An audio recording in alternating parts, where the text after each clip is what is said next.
Shalom sahabat MDK dimanapun berada. Apa kabar? Tentu sehat-sehat saja bukan? Puji Tuhan ya, kita tidak terasa sudah memasuki bulan Desember di mana setiap orang percaya merayakan perayaan Natal, perayaan hari kelahiran Tuhan Yesus Kristus yang kita rayakan dengan penuh sukacita.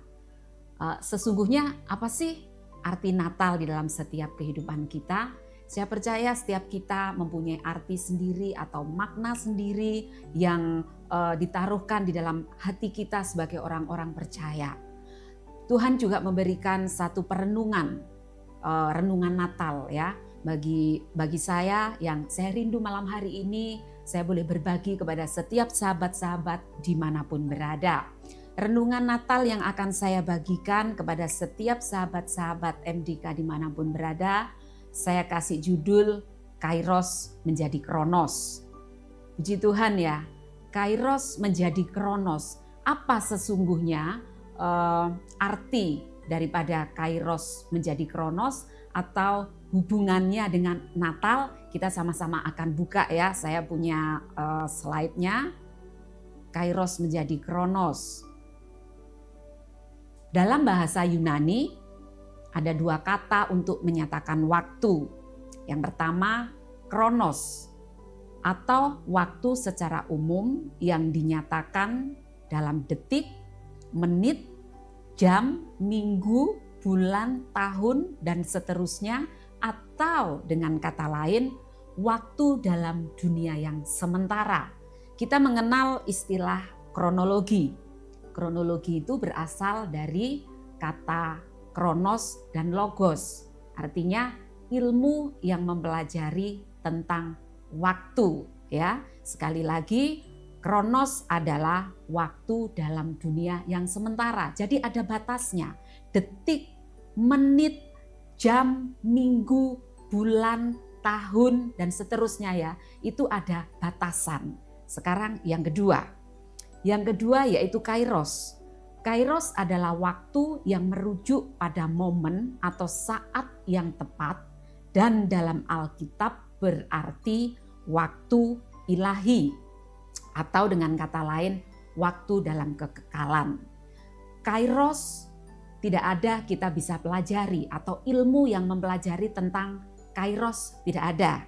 Sahabat ya, karena Kairos ini adalah waktu yang ilahi.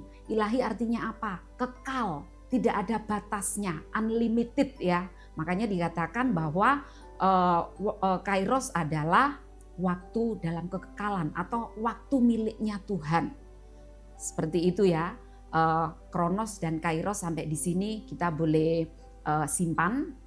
Saya akan masuk di dalam firman Tuhan atau ayat firman Tuhan yang terambil dari Matius 1 ayat yang ke-18. Firman Tuhan sebagai berikut. Kelahiran Yesus Kristus adalah seperti berikut.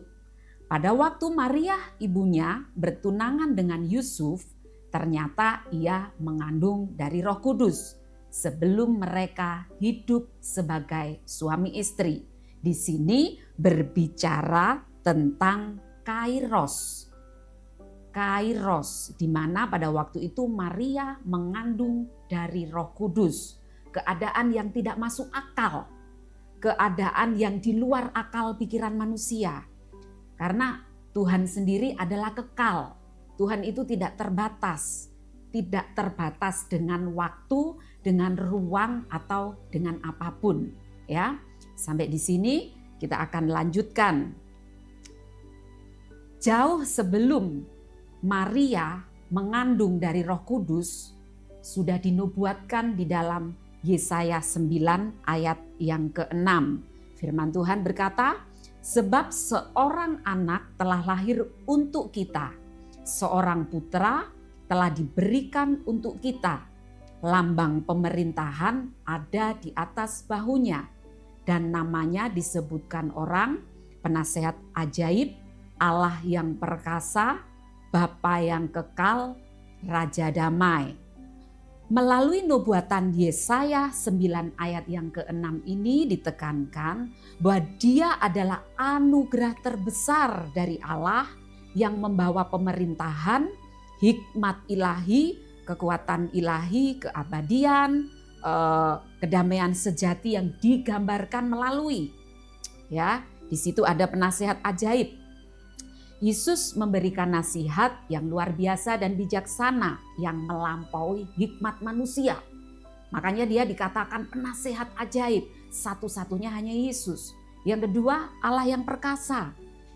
Kenapa dibilang Allah yang perkasa? Di sini menegaskan tentang keilahiannya, di dalam kekuasaannya, di dalam kuasanya yang menyelamatkan dan memerintah. Makanya dikatakan dia Allah yang perkasa.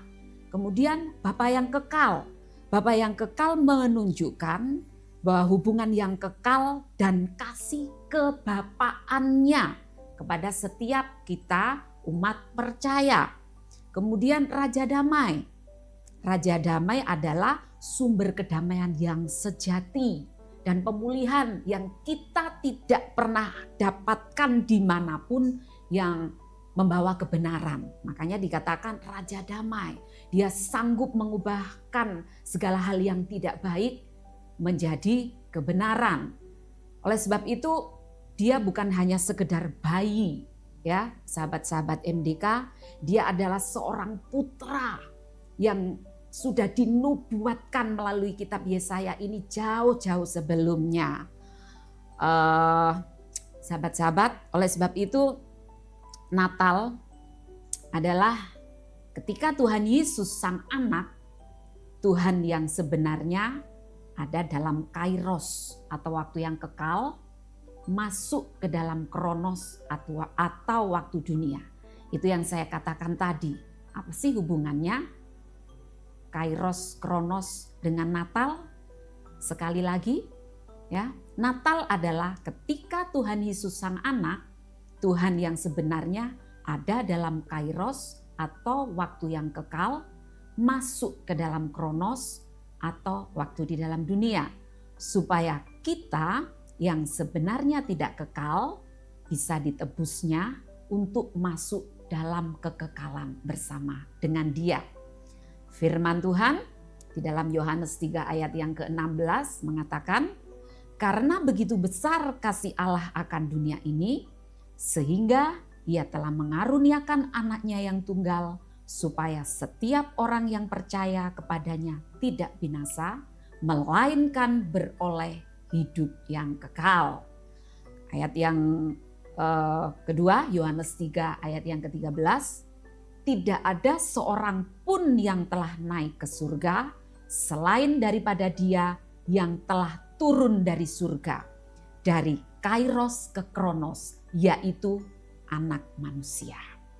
Kesimpulannya, sahabat, Yesus yang sebenarnya ada dalam kekekalan, dalam kairos, masuk ke dalam dunia, kronos, supaya dunia, yaitu orang-orang yang percaya, kembali kepada panggilan yang semula. Awal Tuhan menciptakan manusia, yaitu hidup di dalam kekekalan, di dalam kairos, bersama dengan Dia selama-lamanya. Haleluya! Selamat merayakan Natal 2025 dan menyambut tahun baru 2026. Tuhan Yesus memberkati. Sampai jumpa.